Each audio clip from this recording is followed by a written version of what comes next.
Do you know the parable about the frog in the cream? Two frogs landed in a pail of cream. One, thinking rationally, understood straight away that there was no point in resistance, and you can't deceive destiny. But what then if there's an afterlife? Why bother jumping around entertaining false hopes in vain? He crossed his legs and sank to the bottom. The second started to flop around. It was seen that she had no reason to flail about if everything was predestined, but she flopped around and flopped anyway. Meanwhile, the cream churned the butter, and she crawled out. We honour the memory of the second frog's friend, eternally damned for the sake of progress and rational thought. In other words, ladies and gentlemen, welcome to the Fluffenhammer. Music will roll now.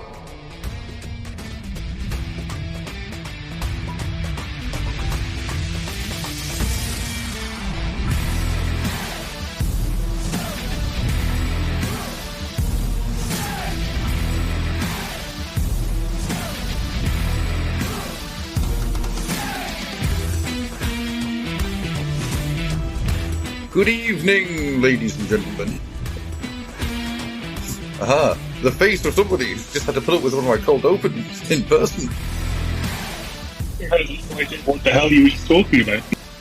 It's the cold open? Yes, it's a metaphor. It's always a metaphor. Thematically connected to the thing we're talking about. It may not seem it up. You may need to explain this one to me by the end. Okay, that's fine. I think we'll get there. In case you don't know, that was a quote from Metro 2033. It was either going to be that, or a version of a Shirley Bassey song, which has been rewritten to be about gene stealers. So I think I just went with that one. If you don't use the gene stealers one next time, I will do nothing because I am powerless and have no capability of doing anything to harm you. But just know that I will be slightly less pleased. I have problems. I'm aware of them. Just because I'm aware of them doesn't mean I'm going to act on them.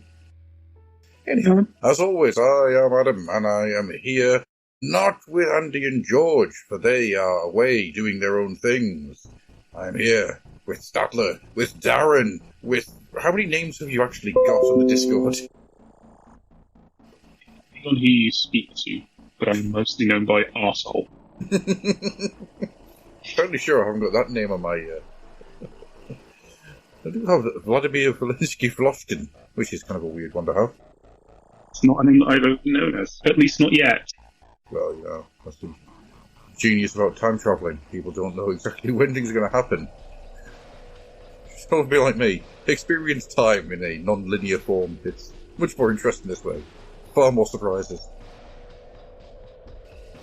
But tonight, we are going to be talking about The Grim and the Dark, the 2025 documentary by John Heder, and I have his name written here. Oh God.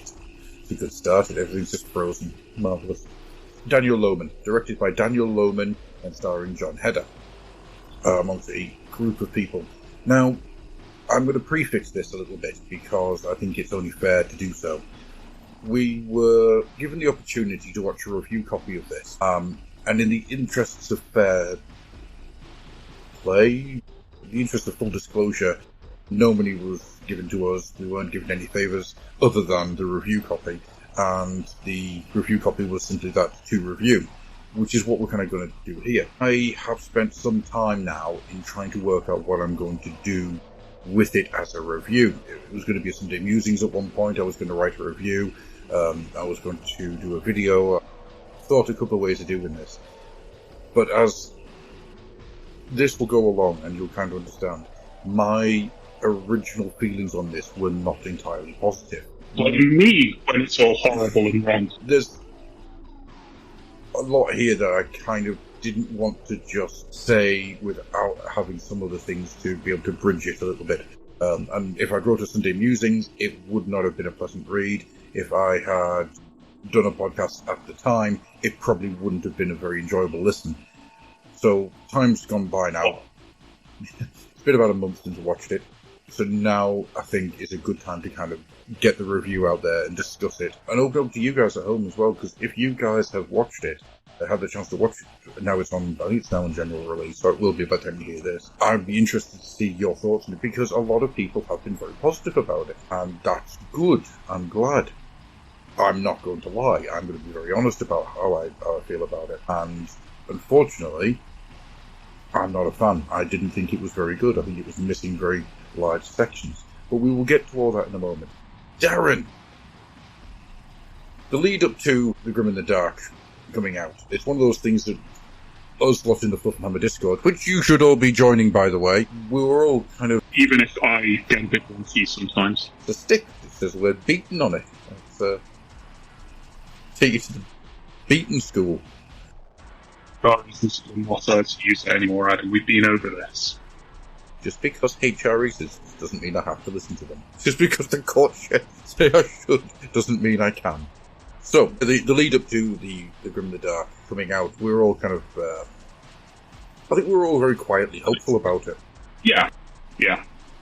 I know that the conversation in a lot of ways was we were kind of hoping that this was going to be something interesting, and the trailer hits, and the trailer was a bit lackluster, but still, there was a lot of positivity. Yes, that's right.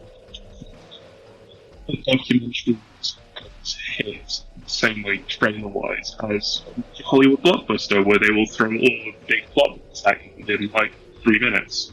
Mm-hmm. So it's quite hard to have the same level of buzz at the end of the day. But yeah, there was a lot of optimism. I know I was quite excited. I was quite looking forward to it. It's weird because it was one of those. It was talked about, but not talked about. It was kind of quiet, but everybody was aware it was coming. Yeah. And even since it's been out, I've not seen an amazing amount of talk about it. No, I've gone out and I've searched and I've looked at how it's dropped with other people. And as I say, for the most part, a lot of people have a lot of positivity to say about it. Which is good. I'm pleased that it has landed with other people.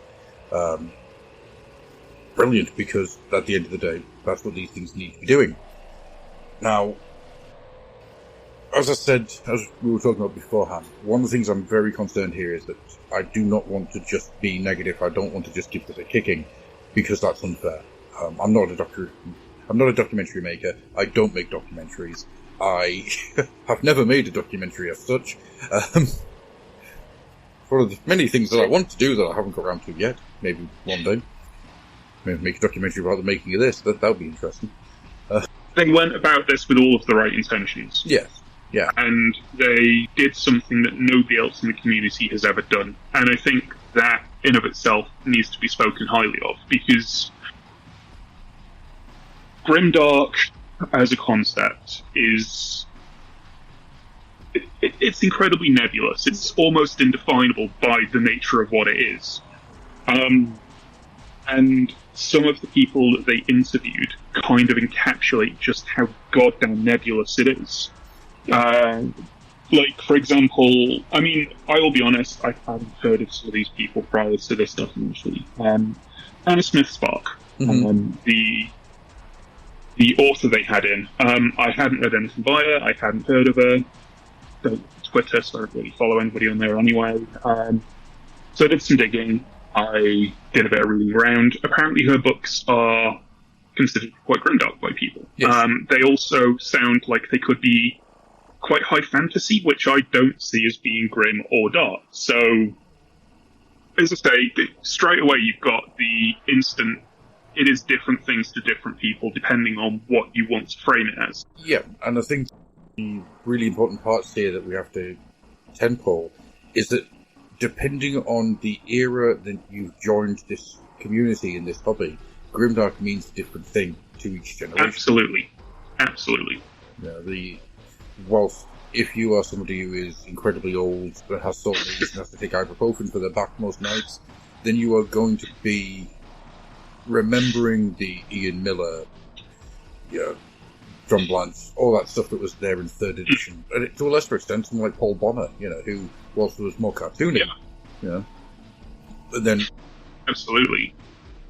But the problem I found with this documentary, and everyone else, we just kind of got straight into it. How are you doing, Darren? Hope you're all right. I'm good.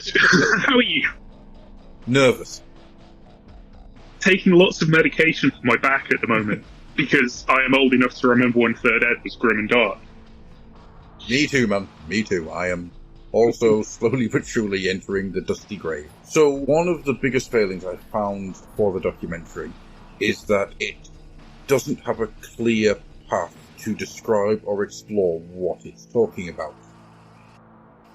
There is a starting point, and I'm just going to kind of use this as a way of getting through how the documentary unfolds.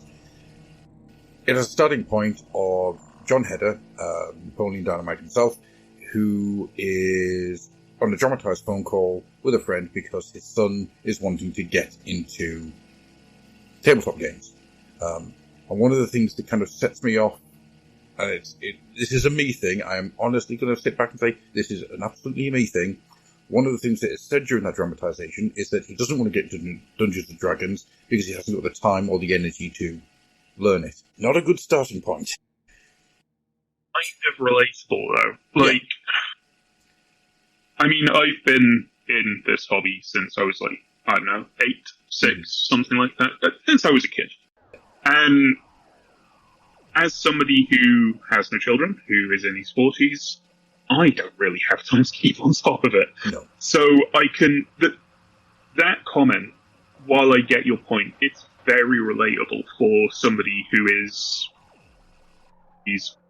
a job, has kids, has day-to-day life, has bill stress, and all of the other stuff. Like, I've been buying multiple editions since I got back into the hobby, since, like, pre-8th ed, and I've not read a goddamn rulebook.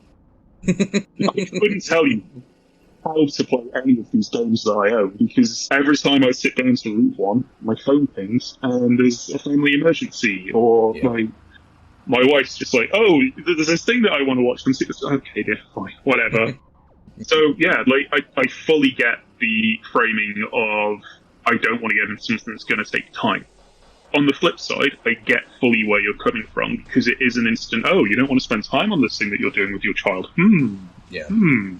This thing's all-encompassing and quite large and deep in scope. And what you get from there is John goes to a hobby shop, a very nice-looking hobby shop, I must admit. That's got some size to it, where they're playing things like Mordheim, which I was overjoyed. Just, thing starts up, they're playing Mordheim, it's like, ooh, okay, here we go. This is the good stuff. Yeah. Like, the big when fantasy got dark and bleak and a bit weird. And very fishy. That's one way of putting it. There was a lot of fish in Mordheim. One of these days I'm going to find out why. It was wonderful. Yeah, no, I think that's exactly the reason. I think they wanted some kind of totem thing to have in it, and fish was the way forward. So, I mean, it's very Blanchian. Just to diverge for a second, I don't know if you've seen his Mordarin stuff that's come out recently. Yes. Teddy bears everywhere. Yep. All of the characters have teddy bears on them. Same sort of just slightly off the cuff, slightly disarming if you're paying attention. And I think I'm going to tie back to this later. I think this is what a lot of people miss when they try to do grimdark. Because they just go in the muddy, dirty, everything's shit, life sucks, you're going to die horror aspect, and completely miss the little tiny elements of humour, brightness, and absurdity, which you need to offset it. Yeah. If everything's bleak, it's horrible. If everything is bleak but you have a little bit of whimsy, it's not so bad. Yeah, you have something to... And it makes... Yeah, it makes the bleakness bleaker for the fact that it exists. Yeah, 100%, absolutely.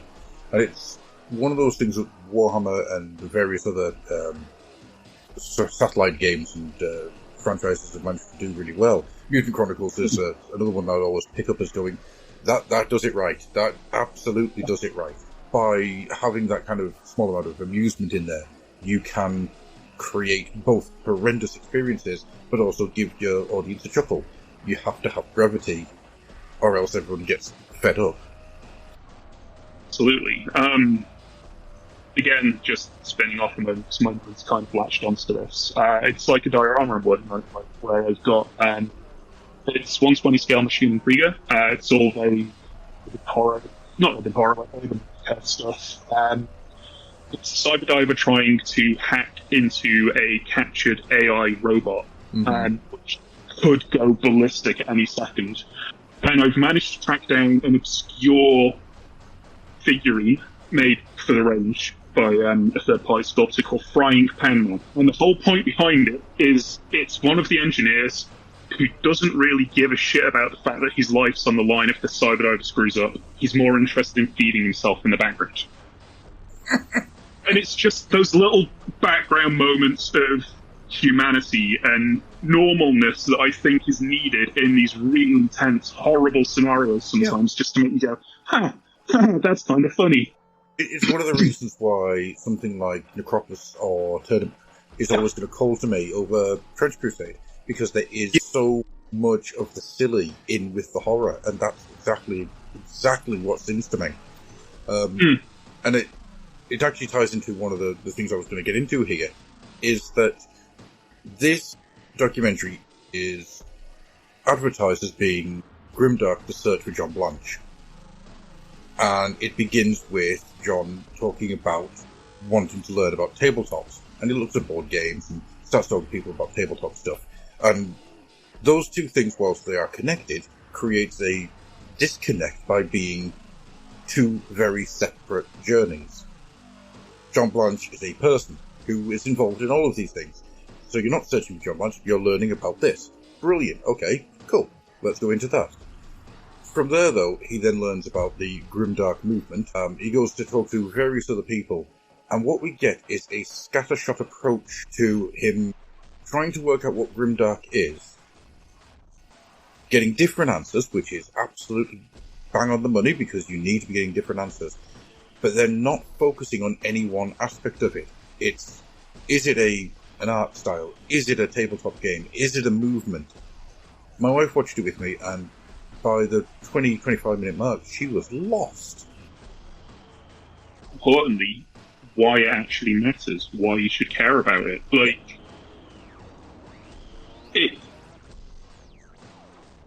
As a concept, there is something to like there, otherwise I wouldn't be here. But I know that because it's something that I'm deeply enmeshed in. Like, as I said, I've been doing this stuff since I was like 8 or 9 or whatever. Granted, I had a break, but I was kind of always on the periphery because it was still of interest to me as a person, and it's shaped a lot of the other stuff I've been into, even when I've been out of the hobby. Like films that I watch, books that I read. And there is something about it that matters to me, and that is something that I could probably talk about at length, even if I can't put a finger on why it actually matters or why it's important. Documentary doesn't even try to do that. Just, there's a lot of people who have a lot of opinions, and it just kind of flows from there. Which, in of itself, wouldn't be a bad thing. But none of those things are taken to their conclusion. Yeah, exactly. You know, everything is constantly left up in the air. Thomas Pyrrhian tries, and I'm going to just quickly make a little side thing here. Thomas Pyrrhian is going in a little bubble, and he's up here and he's safe from all things I might say about this, alright? Thomas Pyrrhian, he's... Yes. Seeing Thomas Pyrrhian... That made me very happy, and actually hearing him speak, because I don't think I've ever heard his voice before. Me neither. He's... I want to harness whatever powers Thomas Pyrrhian, because that man is... I think he's like the source of free energy. He's an incredible guy. Yeah, we could solve all the world's problems if we just put him inside a power plant. Yep. I'm telling you now. Incredible human being. Yeah. And he very much tries to get across a lot of stuff. But then you have things in the documentary like he's showing off parts of French Crusade, and John Hedder's response was, so this is more time? No. I've just spoken for a minute about French Crusade. That should have been on the cutting room floor. Yeah. I think for me, like as you say, the framing device of man wants to spend time with kid, learns about hobby that kid is interested in, and then goes on the search for John. I don't understand why he went on the search for John from anything that happened in that jump that happens. It's after he goes to the club, after he goes to the store, and then people keep saying to him, "It's Grimdark. Oh, you need to talk to John Blanche about what that is."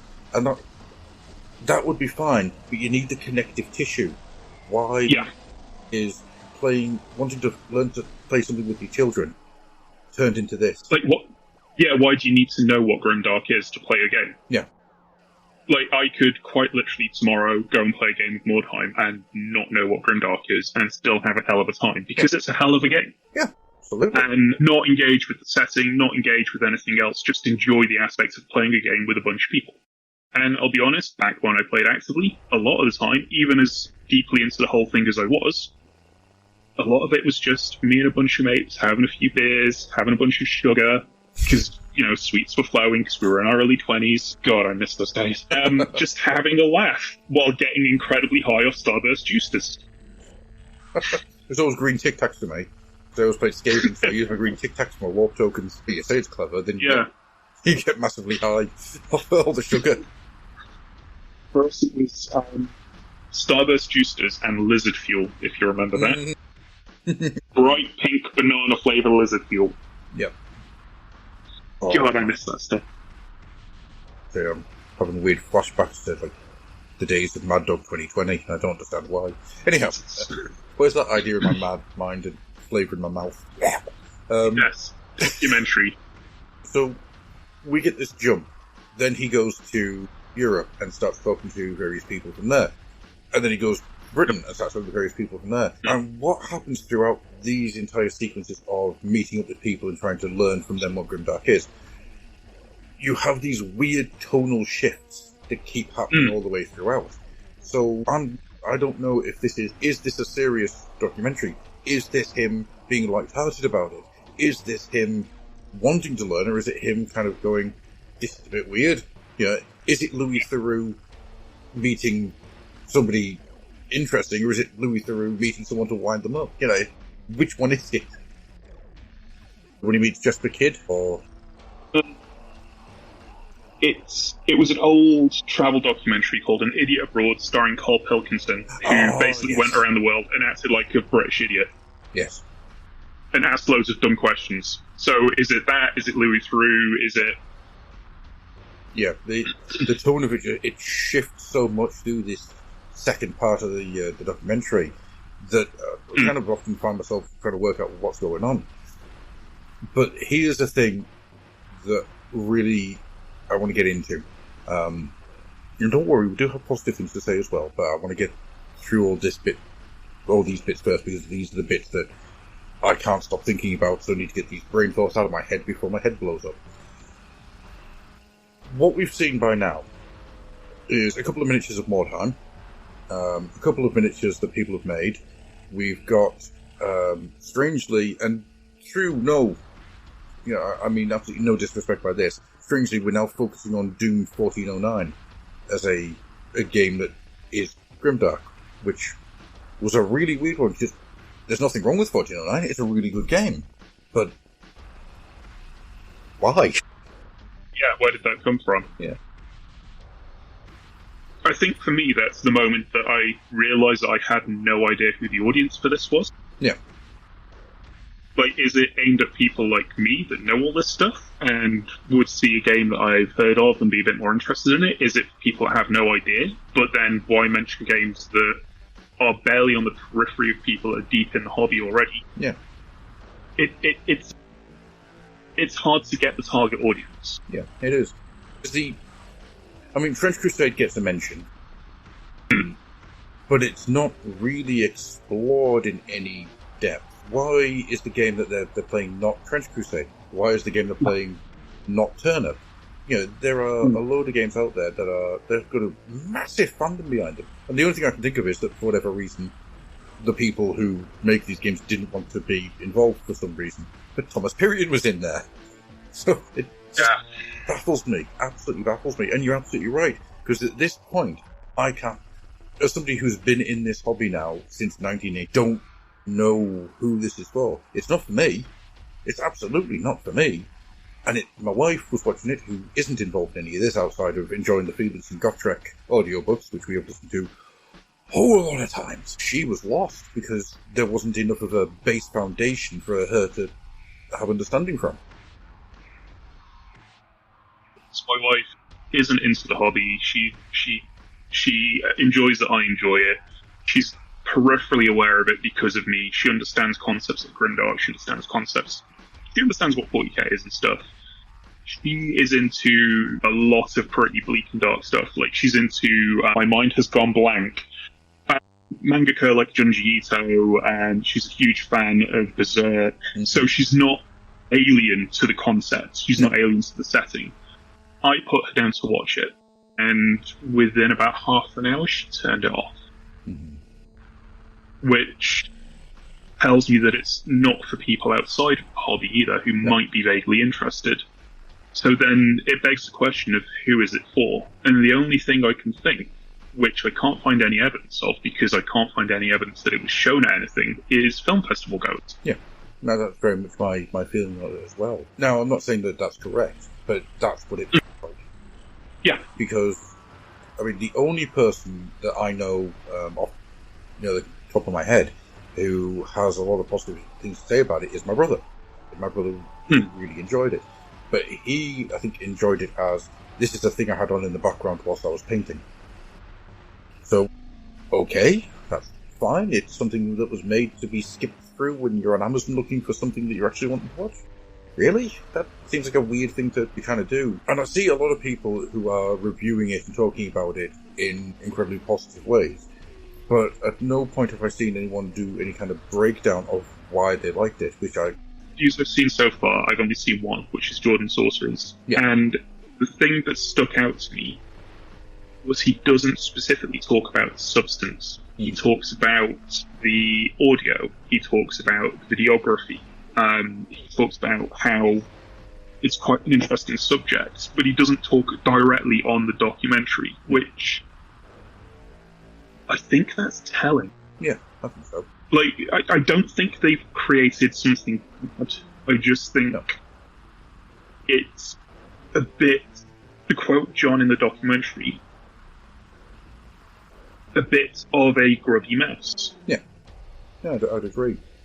Because, and this, I mean, it's an important thing to say here, whilst I am being very negative on it, there is something here.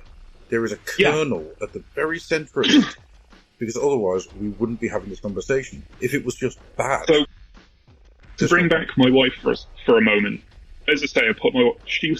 I asked her if she wanted to watch it. She seemed interested. I intended for us to watch it together so I could see how she reacted, because I knew how I reacted, and I just wanted to see firsthand how she did.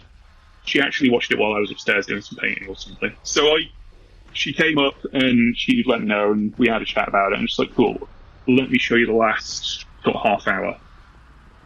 Because the last half hour is the reason we're all there, which is John Blanche. Yes. And I'm being a little generous on the timing. It's actually 15 minutes of John, and then 15 minutes at the end. So in reality, the reason we are there is 15 minutes of a 90-minute documentary. And when I put John on, he was hooked. And she was comparing John to her favourite authors, to her favourite writers, to her favourite screenwriters. Tells me that there is substance and there is something that matters in this documentary, because for somebody who is outside of the hobby, who has no idea who John Blanche is aside from this guy that I've mentioned a few times, and she knows I like his artwork, to come away and compare it to the likes of Stephen King and Junji Ito and others, all of who are people that she adores, that is a very good thing for me. Absolutely. But it's buried. Well, this is the tonal shift part of it that I was mentioning earlier. And yes, I've done what I've always done. I have spread the arms of the octopus, and we will jump from limb to limb to limb, but they all connect via the webbing. It is what I do. It's always what I've done. I can't help it. My brain doesn't stop. But this is the tonal shift, because we have this sequence where John Heder is now wandering around the streets of Nottingham saying, "Do you know John? Do you know John? Do you know John?" Which lands with a clang. Then you get, as you say, a 15-minute sequence which is absolutely delightful. It's Hedda pulls everything back, and he is beautiful with it. I genuinely almost teared up for that entire segment. Yeah. In part because of how well it was handled, and in part because, I'm actually welling up a little thinking about this. It made me realise how rare a person somebody like John actually is. Yes. And it made me realise how much emptier the world is going to be when he eventually leaves us. And fucking hell, I am actually tearing up a little over that thought already. I know. It's a sad state of affairs, unfortunately, but our heroes all are mortal. Yeah. And I think seeing John as he is now, and as much reduced as he is unfortunately now, that hit like a hammer. And that's even from when I saw him 3 years ago, he says, 2 years ago, at Bring Out Your Lead. And he wasn't very well then, but the difference between now and then was, obvious. And it's weird. He's one of those guys where, my entire experience with him has been like parasitically social of all the work he's done. But then, like a 15-minute, not even that, like a 5 to 10 minute conversation I had with him once, and then that's it. But he is a building block of my life. And so it's hard to kind of realise that there's a person behind it. It's the same thing like when Terry Pratchett died. Terry Pratchett died, and it hit me like it was a close family member. And I can't watch any of the documentaries about him because it just tears me apart. Since getting sober, I've never watched any of them. Mostly because I'm worried what that might do to my brain. Yeah, the first one I watched, I cried my way through it. Absolutely. But anyhow, so what you have for the last section of this is, after all this bouncing back and forward and these weird tonal shifts, you have a much slower, much more considered, very respectful piece. I can't help but think if this had been the majority of the documentary, I would have a completely different thought on this. This is why I kind of came to the conclusion that it was made for the film convention crowd, because they use a dad's quest to find something that his son enjoys so he can spend time with him doing as the framing device for the entire thing. So, as you say, takes phone calls, speaks to a guy he knows, goes to a game shop, meets a load of people that are in the hobby or in the space or whatever, writers, painters, designers, whole laundry list of people. And then we get to John, which is what the entire thing is framed about. And then we get to the end. And if they'd have dropped the framing device, opened with John, even if it's only 5 minutes, had a bunch of time of other people talking, and then closed with John, it would have been so much better. Absolutely. Because the framing device doesn't have a conclusion. It doesn't end. Yeah, he doesn't play a game with his son, which I actually got kind of annoyed. Well, I understand that there's going to be, you don't really want to have your son turning up on camera. That I understand all of that. That's absolutely fine. Yeah. But the documentary ends with him sitting in his car, obviously incredibly jet-lagged. That man looked tired, talking about how the community was weird, but it was beautiful, and he was glad to have found it. So it's a very fair point. What was it about? Was it looking for John? If so, why is the end point not talking about John and the movement he's inspired? Was it about playing a game with your son? If it was, why is it not ending with you talking about looking forward to playing with your son? If it was about the movement itself, why is this not ending with a discussion on the movement? It doesn't. It ends with just this, well, I'm glad I met these people. Good for you. Very anticlimactic after 90 minutes of seeing the journey this guy's gone on. But to have him just go, oh, they were all lovely. It's an empty ending. And not every documentary has to have a conclusion. Absolutely not. Louis Theroux is a master of making documentaries, and not every one of his documentaries has a full end point. Sometimes it just comes to an end. But he has to bring it and tie everything together to make a satisfying narrative conclusion, or else everything has been to waste. And you don't get that. And I don't know if they ran out of time, I don't know if they ran out of money or what, but for whatever reason, it just stops. I'm genuinely curious about what was left on the editing room floor. Same. Because there were clearly bits with John that were cut, whether it's because they weren't suitable, whether it's because they just thought it didn't fit the narrative, I don't know. But I am genuinely curious what was cut and why.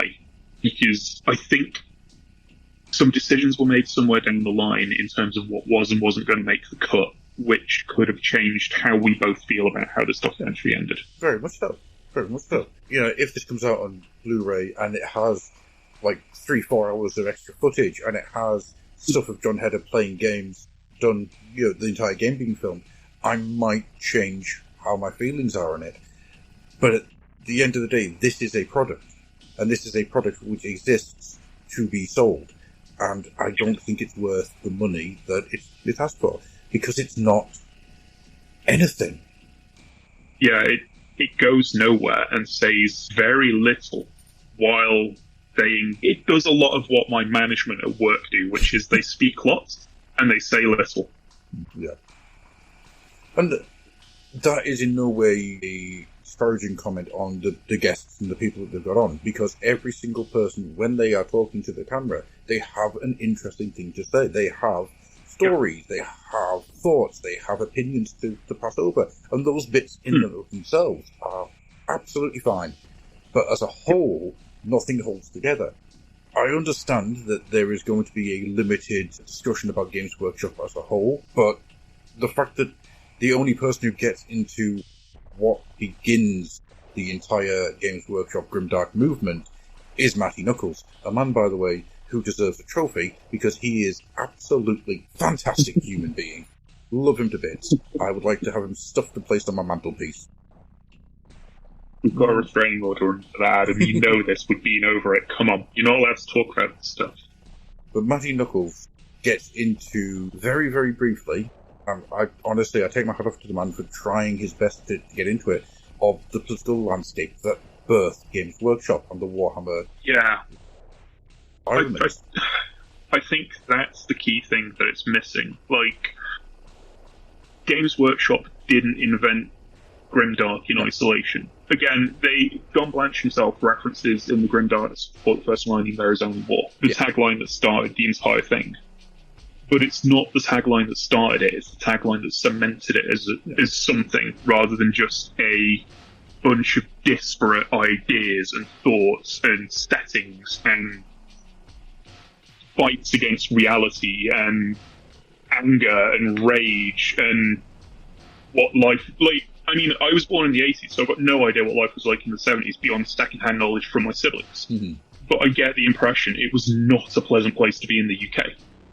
No, and I kind of get the impression that I was born in the 80s, again, too young to really know what's going on, but again, I get the impression, and I've got dim memories of things being kind of shit in the 80s as well, and that is what birthed the movement, that is what birthed, that's the melting pot of the environment that all of this started in. And not just the UK as well, like, I can't remember who said it, one of the guys in Europe somewhere, in Helsinki, was talking about like small barrows and stuff and how they're very grimdark. It's like, yeah, they are. They absolutely are. Yeah. They're not conventionally seen as part of the movement because it's not what people think of, because everybody automatically defaults to 40k and similar settings. And obviously, like, using Games Workshop as a framing device here, Warhammer Fantasy, to me as a kid, never felt very grim or dark, even though it very clearly was when you dug a bit deeper. The roots are European in nature, but the actual... the spark that lit the fuse is British. Yes, absolutely. It's people who had gone through the 70s and then gone to uni in the 80s, by which time you've had 15 years of a failed Labour government being replaced by a mad Tory government. There's a reason you have Margaret Thatcher milk snatcher as being a term that lasted long after her death. Whilst there are arguments to be made that the time we are in now is also not very good, because it's shit. But it's a very different, what we're experiencing now is a much more global, constantly switched on type of bleakness, whilst back then it was personal. It was on your street. Yeah. You know, everything from Cyril almost. I mean, everything from bin men constantly going on strike. So you had Liverpool just completely covered in rubbish all the time, right the way through to everything that happened with the Tories afterwards. You say that, but Birmingham, that haven't had a bin collection in... they've not had a bin collection in 6 months. So we are seeing echoes of that now, but as you say, it is very different. It's digitized, and it's online, and it's, yes, this is all happening on people's streets, but for the vast majority, it's happening somewhere else. Yeah, because it's one step removed by being digital, you can insulate yourself from it. Yeah, absolutely. Like, I work from home, I live in North Manchester, and there's a lot of stuff going on in North Manchester, but the shit that's happening in Birmingham, it's happening in Birmingham. It's a problem, but it's not necessarily my problem. Yeah. And even though I live in North Manchester and we have our own issues, because I work from home, I don't really see much of what's going on past my doorstep beyond what I read about online.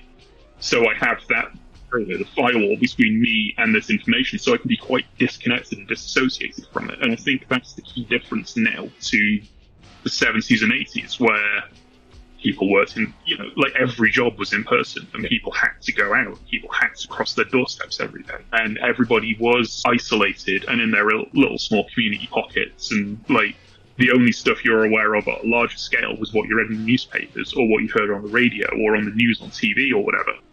Absolutely. Yeah, it's the difference between something being the actual landscape you're sitting on and something being a constant drip feed that's coming in through your ear. They're two very different situations that circle the very same problems. But you see, even by doing that, we're kind of exploring where that movement starts up, which is something that the documentary does very, very briefly. There's a sequence in it which infuriates me, where you have Matty Knuckles, beautiful human being, who, I'm not going to stop, and he's got all this stuff around him, this scenery and miniatures and everything, and at no point does the documentary stop to look at what he's got. Which baffles me.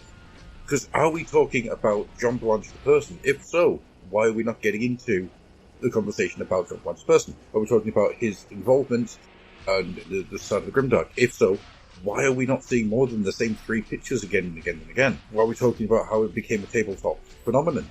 If so, why are we not seeing more of the miniatures other than a very, very quick montage at the beginning? What is it? What is the point and the purpose? Because it honestly feels like maybe somebody was passionate about it, and just due to not being able to get the funding, other people come on board or whatever, there is no heart to it at all. It's something to dispose something a few weeks before and had no idea it existed. And it's not something you do just because. No. And it's not something you document just because. And it's not something you involve all of the people that were interviewed and spend time with John Blanche over and stuff just because. It's done because these people give a damn about it. And because they do think it's important. But again, we circle back to why is it important? Why should I care? Why does it matter? Which is never really talked about. And you've got a core group of passionate people who are talked to and interviewed throughout. You have people who work for Games Workshop, you have people who work in their own games, and you have people who play the games. And each and every one of them has their own story, their own journey to tell. But you're not giving any of them the ability or the time or the space to fully explain their passions. It is a boom, boom, boom. Here is what Grimdark is to me. Here is the next step you should take. Here's the next bit. When he's in Helsinki and he's talking to Alexander from 28 magazine, you have a huge amount of space, and Alexander is very erudite, and he talks about all sorts of different aspects to it. But because he's trying to cram so much of it into a very short space of time, it just kind of goes all over the place. And the way it's edited means he's not having a coherent sentence. Well, coherent sentences, yes, but there's no coherent thought pattern or process to what he's telling you. I can tell you now, he was sitting there and he spoke for hours on end. Say again, sorry? Yeah. But, no, I was just making a very blasé remark. It's like I'm explaining something to somebody where I just basically jump from one subject to another without any explanation of the linkage or anything. Yeah. We're all guilty of that. I've made a podcasting career out of it. But it's a shame, because if they had focused in on one and two of these points, because I'm telling you now, they sat with Alexander for hours. Because the man can talk, the man has so much knowledge. I am willing to bet everybody interviewed had at least 60 minutes, if not more. Yeah. I would have thought so. And they were all cut to 90-minute documentary, 8 or 9 talking heads, so you're looking maybe 10 minutes per head. Yeah. So, I mean, do you think it would have worked better if they'd cut the number of people they spoke to? Possibly. Or would it have missed the breadth of the subject doing it that way? I think it would have, because the strength of the community that surrounds the entire Grimdark movement is the sheer amount of different people who are coming at it from different angles. Every single person has their own journey to tell, their own story to go through. And the fact that you have a lot of people isn't in itself a problem. The problem is that because the focus is so all over the shop, that there isn't a tight, narrow focus to get from the beginning to the end. You're all over the place. You don't have any form of coherent narrative. Which maybe that's the point. Maybe that's what the people who are making the documentary Grimdark is, but it doesn't work. Yeah, so you're saying they could be going for the House of Leaves approach, where they're using the format of multiple talking heads being interviewed as a way of portraying how scattershot Grimdark is, to give you the same sort of sensation, in a way. Yeah. It's a possibility. It's absolutely a possibility. But does it work? I don't think so. I don't think it... No. I mean, one thing I'd have liked to have seen, and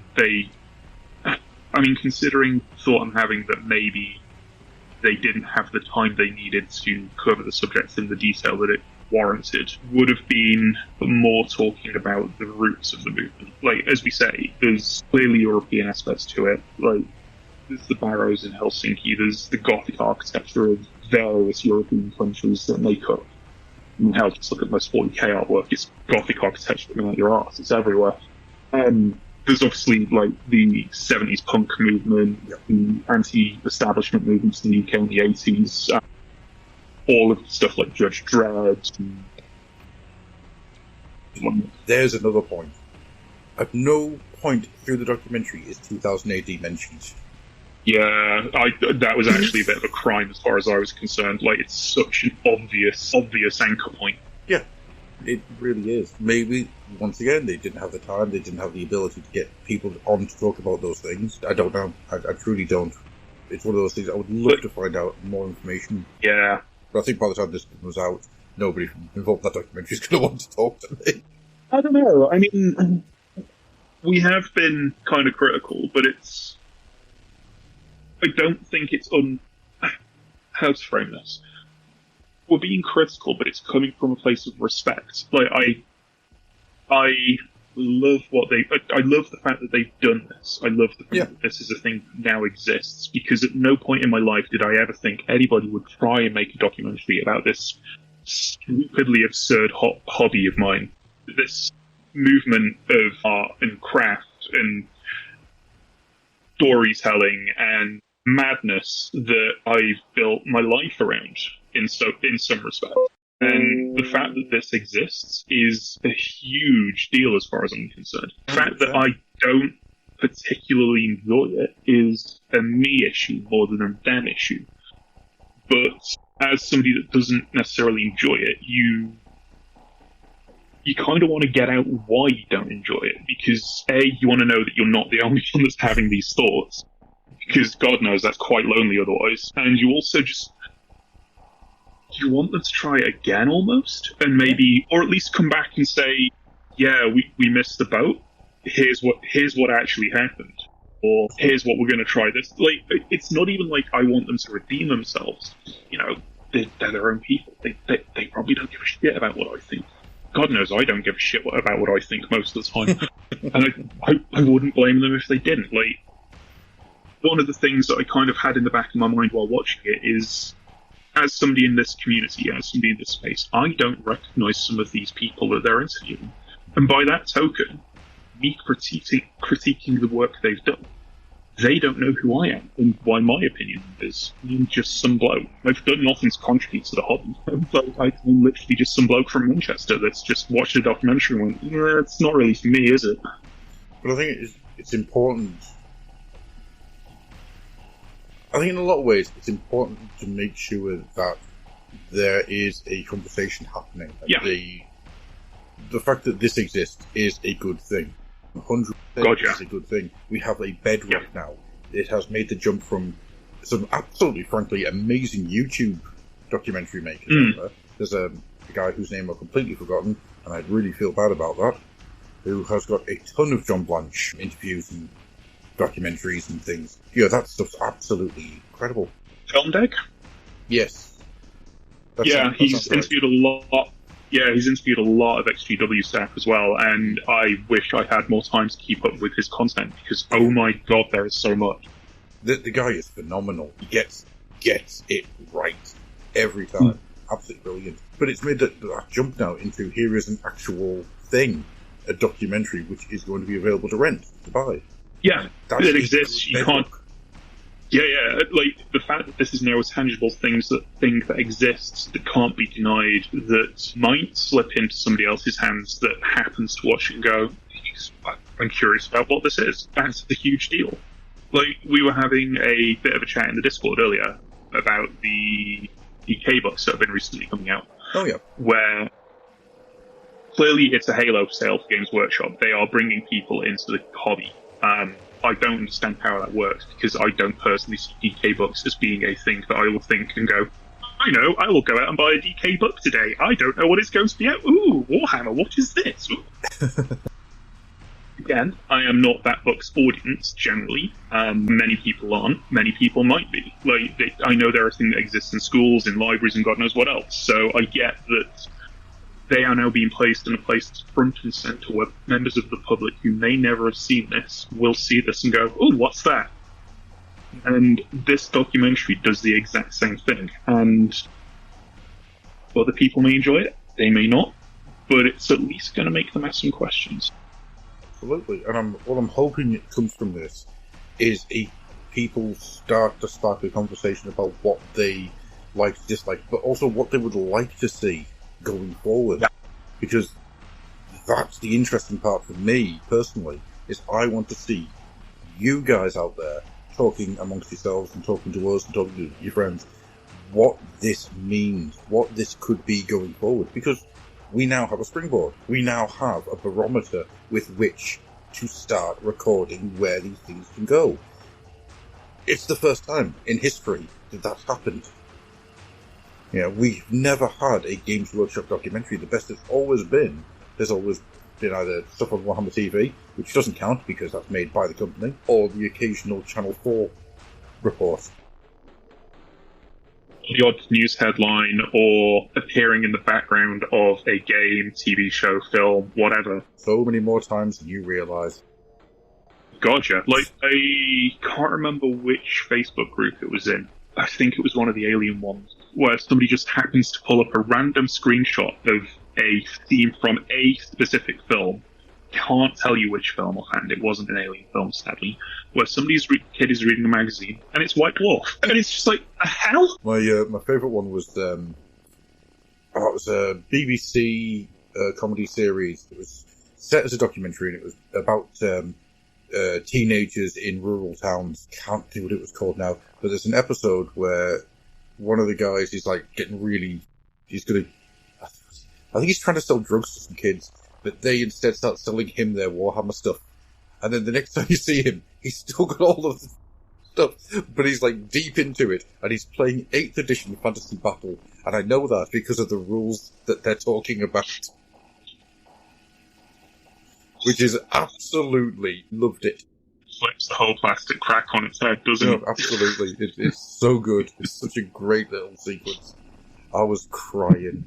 Absolutely crying with laughter. Loved it. Yeah. So, yeah, there you go. But that's what is important to me, that this now exists, so we now have a starting point. And I'm hoping that that starting point allows people to go further, faster, and longer, and do something, whatever it might be. a potential market to make something like this again. Yes. Doesn't have to be on the same subject. It could be on something else entirely different. But, like, think back to last year. I remember seeing a Jordan Sorcery video where he's basically just like, look, revenue isn't great from this channel. I don't know how long I'm going to be here. And it's just like, dude, the work you are doing is phenomenal. Oh, yeah. But we need more of this. And the fact that you can't make a living out of it isn't on you. It's on the market. But now that the market has effectively been proven that somebody could theoretically create the same sort of content and sell it. I'm not saying that's necessarily going to benefit any of the creators out there or anything, but the fact that there is now evidence that this is a thing that people might want and will pay money for. Absolutely. That means that we might see more of this coming in the future, where budget is allowed for, where, like, they are able to hire a small crew, where they're able to travel to various places around the world, because clearly that's what's happened in this documentary. Like, this couldn't have been cheap to make. No, absolutely not. And it's one of the things that I've considered coming out from different angles is there will be a limited amount of money involved in this, because it's a first time as a tester. You're not going to be throwing a huge amount of money at it. Considering the miles travelled, it's not a small amount of money involved. Not by a long. At least 3 to 4 heads for all of those flights. Yeah. Because you've got Header himself, you've got cameraman, probably director of some sort, sound guy, possibly Header's family. Like, who knows who went on those flights. So it's not just one flight, it's 4, 5, 6, 7, which soon racks up. God, yeah. Yeah, flying from America to Helsinki to... Yeah. Plus, there may have been fees for people appearing.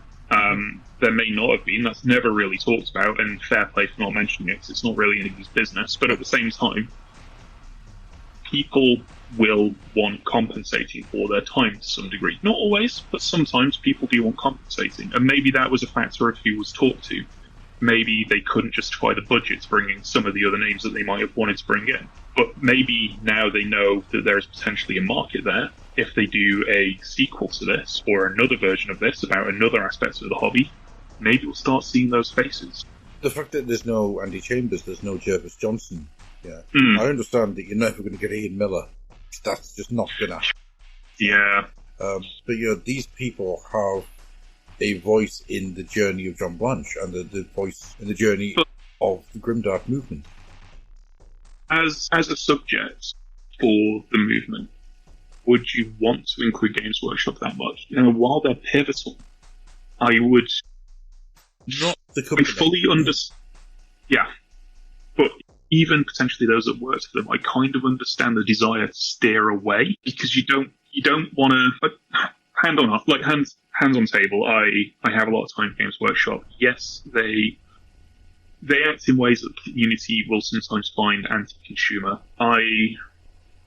I try to look at things realistically, like from the business viewpoint, from what a company needs to do to stay afloat, why a company needs to have a 50% profit margin, look at the history of the business, look at how they have to pay staff and all the dividends and all of the big stuff that it's messy, it's complex. People don't like thinking about it because it's mostly boring. I like the boring stuff. And I fully get why anybody working on something like this wouldn't want to involve anybody that's been that heavily involved with G-Dubs. Because fundamentally, the wider community will look at that and go, oh, well, you're just in their pockets. That's a good point, actually. But I mean, someone like Jervis or Andy, who is now retired from Games Workshop, I think if Matthew Ward turned up, then that's a different conversation entirely. Yeah. No, don't do it. Matthew Ward has evolved into an incredibly erudite author who I enjoy the work of. I have no strong opinions either way. I was not involved in that aspect of the hobby when Matt Ward was around. No. Me. So, I enjoy the memes. They can be quite funny. But I can fully understand why he wants people to just move the hell on with their lives. Absolutely. Read his Prostrate books, they're great. Somebody like that turning up. Even someone like Peachy or Duncan, them turning up, I think would have been a bit of a step in the wrong direction, because they are so... Yeah. They're still engraved. They still have that veneer. Yeah.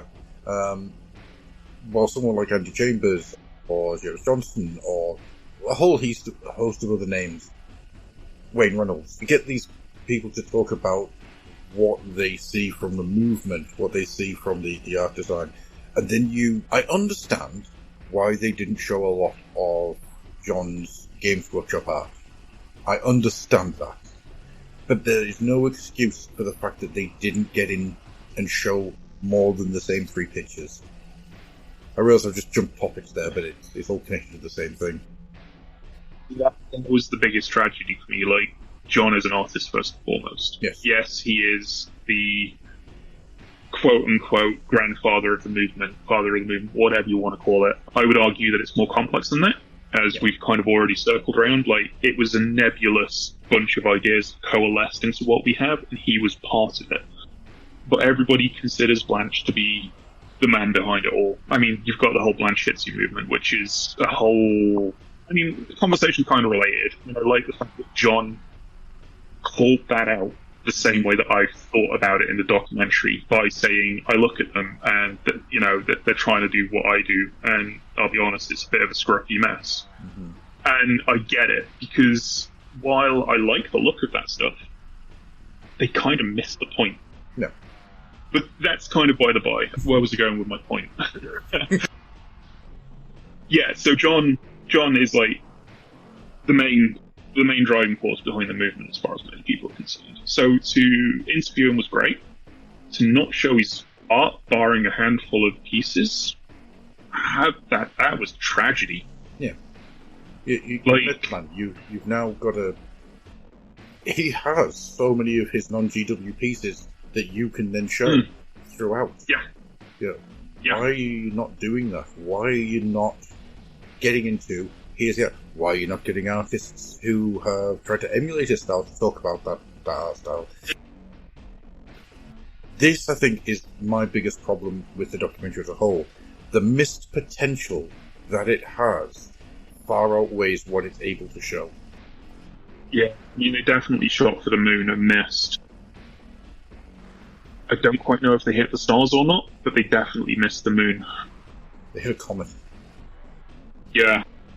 The big comet, and that comet's name is John. I just got that reference. Not just a hat rack, but the fact that there is, all the way through it, you can see the paths that they could take in the narrative and the explanation and the showing that they then don't take. It's constant. Over here would be a really good place to now go, but you've gone straight forward. And it happens again and again and again. And there is no better example of that than this beautiful moment with Pyrion, where they're just talking over the table that Pyrion's got. And Pyrion's all excitable because he is the source of all energy for the universe, and I'm fairly convinced he was birthed by the last universe's heat death. Oh, wow, what a guy. He kind of gets into the narrative of everything and starts talking about the narrative of the board. He's all... And maybe kind of left John behind, maybe not. But Hedda's entire response to that is just kind of, okay. And he doesn't get involved, and I understand that maybe that's not who he is as a human being, and that's absolutely fine. But as a presenter, you kind of have to match the energy of the guest. Yeah, and it's a shame, because he actually shows he can do that when he's with John. Yeah, 100%. Like, that entire segment was a masterclass in how to interview the subject of the documentary that you're making. Yeah. And I don't get it. I don't get why you've got this weird scattergun approach until you get to Blanche, and then you have this beautiful, slow, just respectful sequence, and the bit where they're just talking about the sketches that he's got in that book, it's lovely. Yeah, the whole, like, that guy's got, like, a trumpet for a head or something, and it's, do you think can he talk? Well, yeah, probably. He's probably saying, oi, get off. And it's like, that's the amount of chuckles that got out of me. It's like, yes. But it feels like a different product. It feels like a different project that just got tacked onto the end, and it's so weird. And I'm telling you now, that was not John Blanche's house that they knocked on. No, they would. They'd be used for people by store for years. I'm also really annoyed that at no point did they show John Blanche's cats, which I think was a massive shame. Yeah. This is never not in a show cat. And I realise that we've kind of skipped over a lot of the guests that they have on, and that's... Yes. I've kind of done that not to get bogged down in a lot of things, but I do feel that the majority of the time, the guests that they have on, they have interesting things to say. They have a lot of stuff that they do get out, and it's just a shame that they weren't given a bit more space and time, or even a bit more pointed direction on how to get this stuff out. Like I say, there's at least 60 minutes worth of footage with all of them probably on the floor, and it's a crying shame that we don't get to see more of that. I don't know whether it'd work as 8 or 9 separate 60-minute long documentaries. That's probably too much. I don't think it'd work as 2 or 3 90-minute documentaries where people get more screen time and more room to breathe and more room to talk about their thoughts and feelings and ideas. But it's a tragedy that these people that clearly care and give a damn and whose lives have been shaped by this thing that they do and that they love don't get the time on screen that allows them to show why it matters to them. Yeah. I mean, there's a reason that unlikely sex symbol Matty Knuckles manages to get so many return moments, because he has a lot of interesting things to say. But Anna gets one sequence. They don't really return to her at any point. And that's down to the editing. It's all down to the editing. Yeah. They got it, I think, fairly bang on with Matty, but you have so many different voices talking about it, and as you are hitting each section of the documentary, you should have people coming on screen to cement the point you're making, to discuss the point you're making, and it just, once again, because it's so unfocused and so all over the place, you don't get any of that. They've never been able to do it, but could have been all of them together in a room, just having a conversation. Yeah. I've got down here somewhere Games Master, the oral retrospective, which it's an amazing read, and I'd recommend anybody, if you didn't get it on the Kickstarter, go and find a copy, because all it is a transcript of everybody who worked on Games Master around the table talking for 5 to 6 hours, talking about the history and everything that they went through with Games Master. I'm not going to say that is exactly what that should have been here, but there are ways and means to cover something with this level of breadth and width that this isn't. Yeah, and it's a crying shame, because, again, what they did out of love. They did with the best of intentions. Like, the music in it is amazing. Oh, yeah. The cinematography is great. It's technically polished. It's well crafted is the wrong word, considering we're talking about the editing being a problem. The technical side of it, barring the editing, is really well done. Yeah. The thought behind it, Yeah. The cinematography of it, the way that they are presenting the image on screen is perfect. It's brilliant. When you go into the church, it looks incredible. And as you say, yes, absolutely. The score, top notch. No. Yeah, absolutely. Again, that got comments from my wife. She enjoyed that aspect of it quite heavily. Quite actually like listening to score by itself. There are a lot of moments that are really, really well put together, but it's the narrative glue in the middle that nothing holds together, and that's the problem. Yeah, there's definitely something in this. It's just whatever they've done, they've not been able to get to the core of what it is, to present it in a way that is coherent and tells me what the point of what they're doing is. Yeah. I think that's kind of very much the crux of where I'm sitting with it. That at the end of the day, Jesus, I've just turned into it. This was all me. No. Although I really hope not in my case, because then I'll become a 70s medallion man, so... Oh no, I can see you pulling that off, actually. Sadly so can they. Jesus. It's good, Aaron. When this is all said and done, there is no real point to it, other than that one sequence with Blanche, which is really just absolutely beautiful. And that's a shame, because that is the lost sequence of an hour and a half. And as I said, there are bits in it which are really good. Thomas Pyrian, amazing. You know, Matty Knuckles, he does so much in the short amount of time that he's allotted. Anna is brilliant. You know, every single one of the guests, they go out their way and they try their best. But when all of this gets back to the editing room and it all starts being put together, the lack of through line and the lack of point to the journey becomes incredibly apparent. And that is such a horrible, horrible thing to say about it, but it's true. And it's a shame. It's a genuine shame. You've gone super quiet. There, you're back now.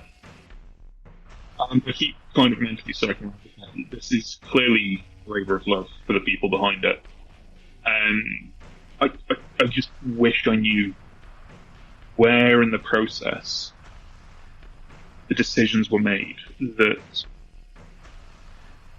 I'm struggling to get into words what I'm trying to say. Somewhere in the process, a decision was made which turned it into whatever it is that we ended up with. It's still a product that was made out of absolute adoration for what they're talking about, out of absolute love and respect, and you can see that all the way through it. Like, they treat the subjects with so much care, with so much attention, but there have been some choices made somewhere that let the end product down. Yeah. And I just wish I knew what those choices were, because it might make things make more sense to me. And I think that's my biggest issue, that I don't understand what it is about this thing that just went so wrong for me personally. Yeah. That's a fair and introspective point to make. I mean, sorry, go on. I was about to say, at the end of the day, again, I stopped myself. Frighten it back! This is not Mark and Commode discussing films. You know, we coming at this from our own personal experiences that shape how we interact with media. And I think in a lot of ways that's probably...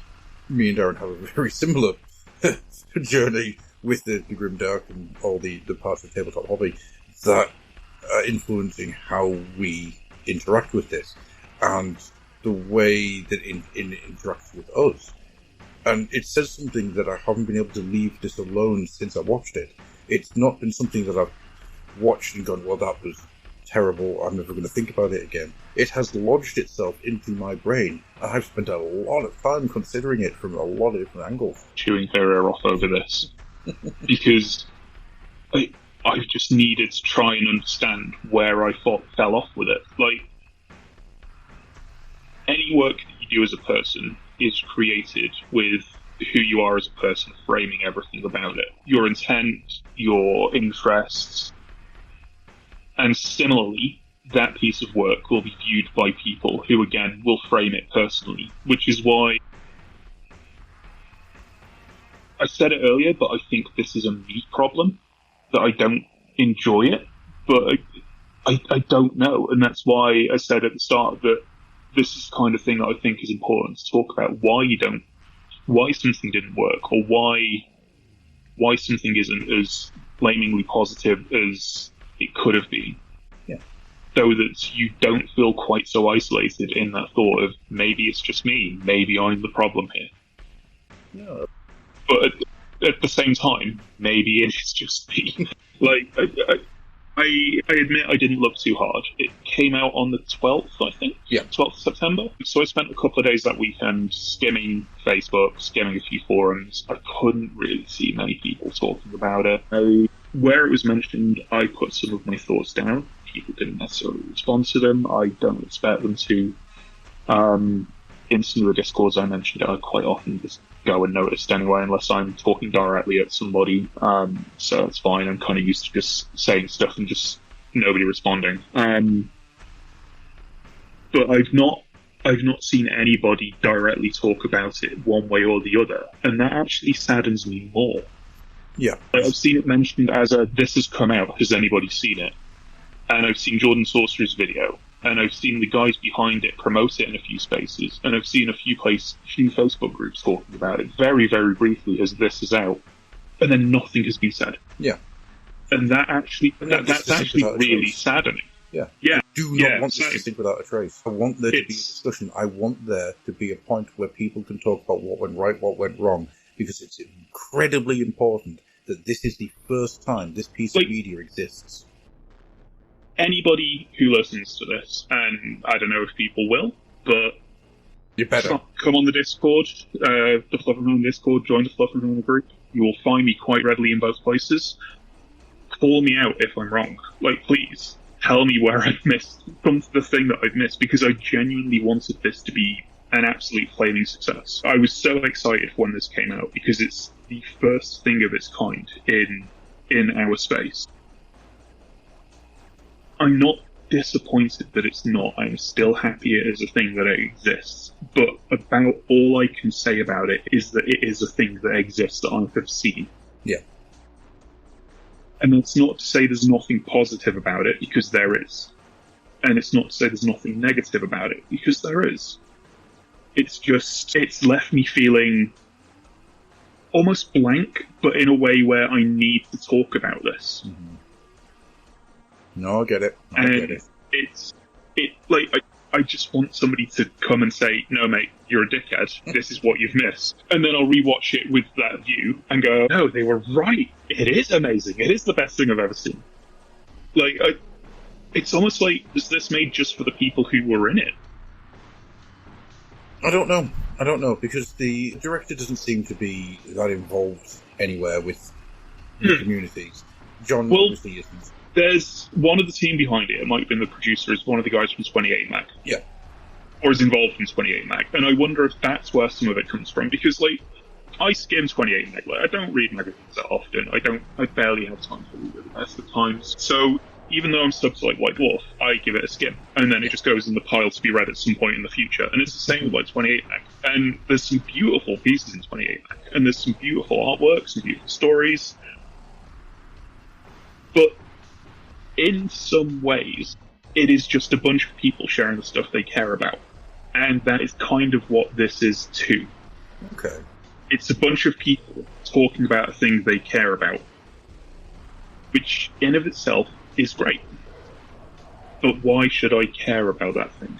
Yeah. I know why I care about it, but at no point I'm told why I should care about what these people have to say. Mm-hmm. Unless I know who they are or I see them as peers. Thomas coming on? Amazing. Yeah. Loved Mordheim, love everything man's ever touched. Less of a fan of Trench Crusade, but that's, again, it circles round to the fact that I feel that setting needs something a bit silly in it. Yeah. And I don't see that in Trench Crusade at the moment. That could change, and I might do a 180 flip. Is it a 180? Yeah, 180 flip. You don't do a 360, you tend to back where you started. Yes, exactly. That's why I get confused. I do 360s all the time. But yeah, if they come out and do something a bit silly with it, or if they start putting weird little teddy bears on dudes, I am all for that. Seeing Thomas was great. Seeing John was great. I recognised dimly some of the other names. I couldn't tell you who half of them were. That in of itself isn't a problem. Because again, who am I? Yeah. All of the people that were interviewed have contributed far more than I ever will. I do websites. Whoop-de-doo. I sometimes paint miniatures and sometimes put them online for people to look at and go, yeah, it's alright. I don't know, I mean, there's two very important things you've done. Working on a website for us, and the much, and I don't think I've thanked you enough for this in the past, the amount of help that you've managed to give me in getting Under Desolate Skies done. I barely did anything on that, and the website has barely been touched. True. The website hasn't really been touched in a month because I have been very busy. That wasn't me trying to say get on with it. Not at all. No, I know, but you'll be pleased to know, Adam, I am off work next week, and I intend to at least have a day or two looking at it. So you might have a new web host soon, with everything looking the way it should look, rather than the weird vanilla template that we've got. But yeah, I kind of feel like this is the video form of a 28 Mag issue, in some ways, where it's a bunch of people sharing things they care about, they've done, that they think is cool, and that you as a viewer just sit there and go, yeah, it's kind of alright, isn't it? would agree with you if there had been more made of the miniatures or of the artwork itself. But because, by the nature of the documentary and how it doesn't really aim for a satisfying conclusion, I don't think it is a version of that. You do get Gardens of Hecate. I always get that wrong, so I'm saying it very slowly. Gardens of Hecate. That is a site that does so much in the 28 Blanchitsu, all that, the Inquisimunda type mentality. And that is an absolute love letter to what you've got. The woman behind it all gets less than 5 minutes.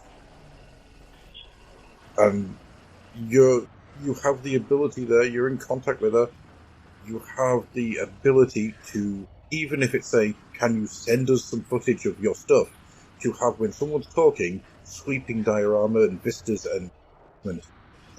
Other than full talking heads, shows stuff they've worked on. That, granted, for the author, was it Anna? Yes. For her, you probably don't want to do sweeping panoramas of books, because that's not going to be very visually appealing. But it was just very odd that they were talking about all this. Again, coming back to when they were interviewing John, we saw 3 or 4 pieces of artwork. Yep. The guy is an artist. Where was his art? There was, God, I can't remember his name. I actually follow him on Facebook, and I'm annoyed that I didn't clock who it was when I was watching it. There was an artist they interviewed. Again, where was his artwork? The miniature designers, the painters, all of them. Where was their work? Where was the stuff they've shown? Where's the stuff they've worked on? And I think that's the other thing that's missing. These are people in the community that have contributed, that have done things. Yeah. But they tell me who they are. They tell me what they do. And I don't know why that matters. Why what they do is good, because I'm not seeing what they do. I'm just hearing them talk. And I'm hearing a very stripped down version of the possibly 60, 120 minute chat that they had. Yeah. Even when you have Hedda playing Doom 1409, is it 1409 or 1402? Not the... Couldn't tell you. Is it 1402? I just realised I was saying the name wrong. Whoopsie. I enjoyed watching him play the game. Yeah, that was a ton of fun. So why wasn't stuff like that interspersed throughout?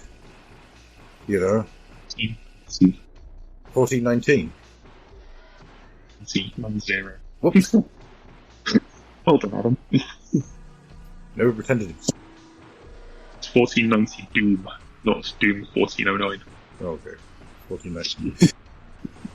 I've read the rule set. I've never played a game of it. But that that kind of solidifies my point that there are so many things out there that you can reach out to in order to talk to people about. Absolutely nothing against the creators of the game in any way, shape or form, and I want to stress that, because I'm actually overjoyed that they got their game into a documentary and had it being played. That's amazing. If I wasn't already dimly aware of it beforehand, the fact that it was in this would have made me aware of it. And that's a huge deal.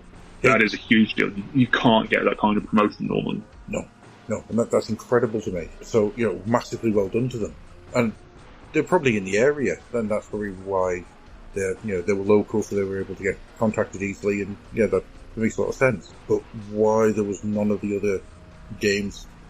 You saw Mordheim. Why didn't you have anyone getting John playing Mordheim at the beginning, explaining how Mordheim works? Which, now I say that out loud, trying to give somebody who's never played tabletop games in the past Mordheim to start with is not a good idea, but...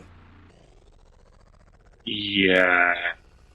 It's been a long time since I played Mordheim, but I remember it being quite chaotic. I played it in August. I was very tired when I started. I was very, very, very tired when I ended. I made poor choices because I was so tired.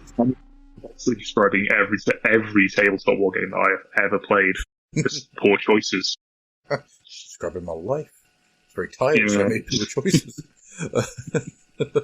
So I think, in a lot of ways, that's kind of brought us to a nice ending on where we are and why we wanted to talk about it. But I think it's also important that you guys out there listening whether it's through YouTube, whether it's through a podcatcher, whether you're getting it from the site, where you're seeing it on the social medias, reach out to us and talk to us about it, because I don't want this to vanish without a trace. And I don't mean this episode, although I also don't want this episode to vanish without a trace. I don't want the Search for John Blanche, the Grim and the Dark, to vanish without a trace, because I think it's incredibly important. In the same way that the Last Broadcast is more important than the Blair Witch Project. It's the first of its kind. We need to be able to register its existence. And even if it's just to tell me I'm wrong, why I'm wrong, because I wanted to like this. I didn't dislike it, it was nothing. Yeah. Yeah, I think that's my biggest problem with it is that it's so lacking in substance. There's nothing here to really get your teeth into. Mm. And although we've managed to get an hour and a half episode out of it, so we're a little more negatively than we planned. Possibly. But unfortunately, that is the nature of these things. Yeah, it's, as I said at the beginning, I've fought with my thoughts on this for quite some time now. Same. And despite my best efforts, there's a lot more negative feelings I have to it than positive ones. But I'm gonna swing back to my earlier point that I want this to be a me issue. Mm-hmm. And I think everybody in the community should at least give it a fair viewing. Because everybody will base their opinions of it, of their own lives, on their own lives, of their own experiences, of their own knowledge, of their own framing. I'm curious how somebody newer to the hobby than us would view this, for example. I'm very curious how somebody newer to the hobby than us would view this. I am deeply saddened that I am not dealing with the Autism College anymore, because I would love a day where I just take it in and just sit them down and go, right, kids, this is the guy that kind of started a lot of what you're working on. I'm just, like, the things that you love, the games that you enjoy playing, the miniatures you enjoy painting, yes, it's all Games Workshop, doesn't matter. This is one of the men that are behind why you enjoy this, and I want you to watch this and understand the roots and where some of it came from, even if it's only a tiny aspect of one person's views or one person in the wider sphere that was the melting pot that eventually became Grimdark. And I would just love to see how they react to it. Yeah, 100%. Yeah, I think there is an audience for this, and unfortunately the two audiences that I personally have experienced, which is myself being ancient and broken and old, and my wife who is younger but also broken in different ways, and neither have got much out of it. Is same. It's telling. It's very telling. Yeah. And one of the things I was really hoping to be able to do is find people out there who've seen it and have had a much shorter or a much more condensed experience with the hobby than myself. Because that would be an interesting conversation to have, absolutely. But unfortunately, as you inferred before, it doesn't seem to be getting a huge amount of people discussing it. There are a couple of reviews out there. Yeah, the mostly good reviews. There's a Facebook post. This is literally how little there is discussion about it. And a couple of Reddits. And that's it. It saddens me incredibly. It deserves more views. Even if I don't fundamentally enjoy it as a product, even if I don't fundamentally enjoy the vast... Like, there is a lot to like in small segments, but the vast majority of it kind of just... It fell flat for me. And as a whole, it fell flat for me. But even if it's just something that people see, because it is a thing that exists, whether they view it positively, whether they view it negatively, I don't care. I want this to be seen. Yeah. Need this to be seen. Genuinely, it is the first thing of its kind in a paid-for format, in a slick, well-presented, reasonably well put together, well-documented, well-recorded, well-soundtracked, well-researched. It's the first one of its kind that is a truly professional, not professional looking, because there are people out there on YouTube who do very professional looking things. But this is a group of people who this is their job, making it. It becomes professional. Granted, there are people on YouTube who that is also their job, but you get the point I'm making.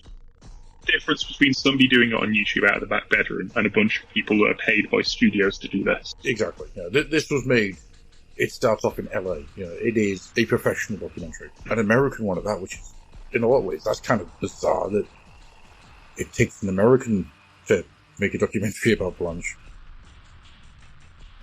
Yeah. Is the issue with it that we're English? Is this made for American audiences? I don't know. Is the answer to that one.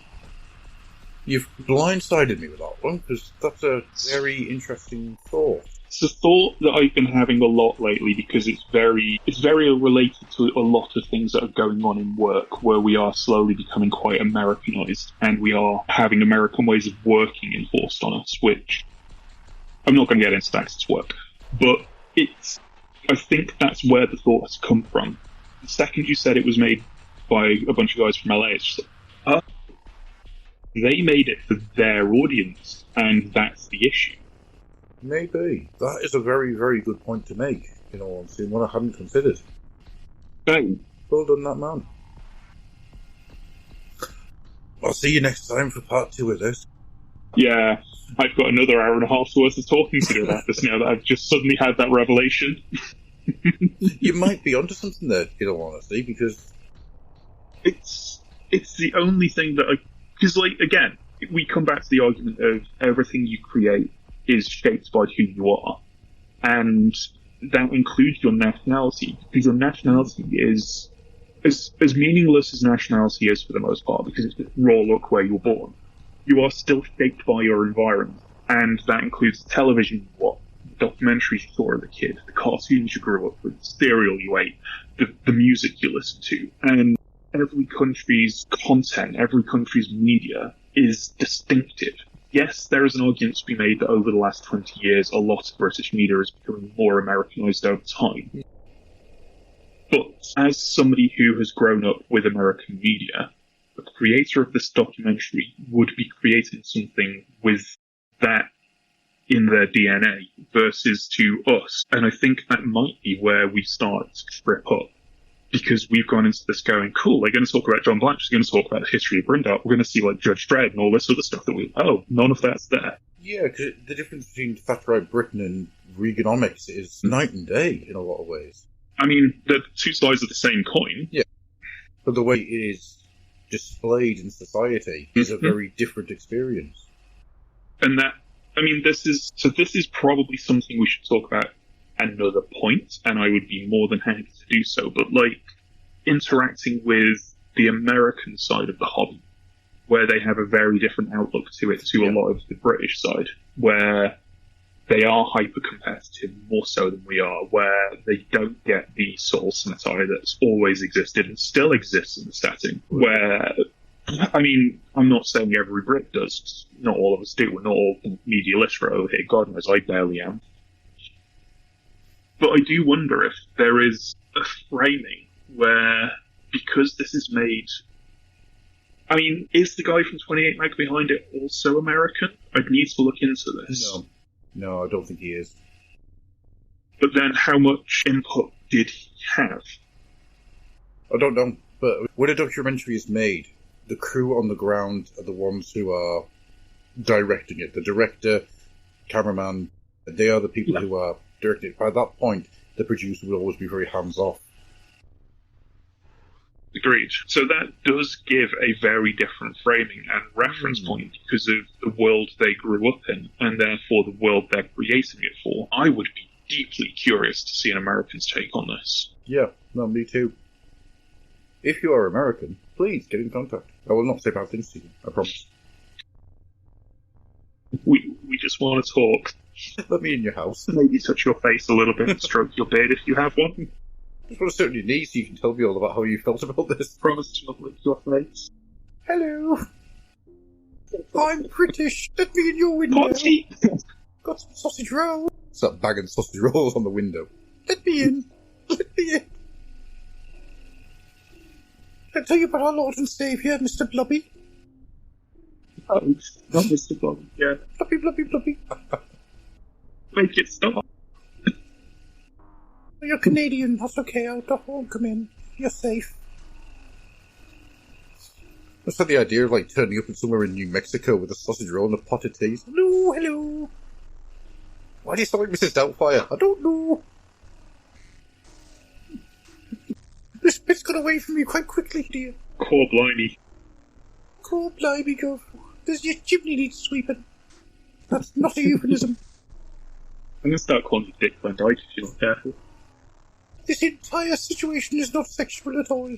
Let me in, I've got a sausage roll. On that note, I think we'll draw this to a close. Yes, please do. So, Darren, is there anywhere that you'd like to point people towards? I do not exist in a findable location online that's worth looking at easily, so the Fluffenhammer. I will be there. Yes, as Darren will tell you, come join our Discord. Our Discord is very, very small, but very, very good. It's a really nice little place to be, and we have nice people. Yes.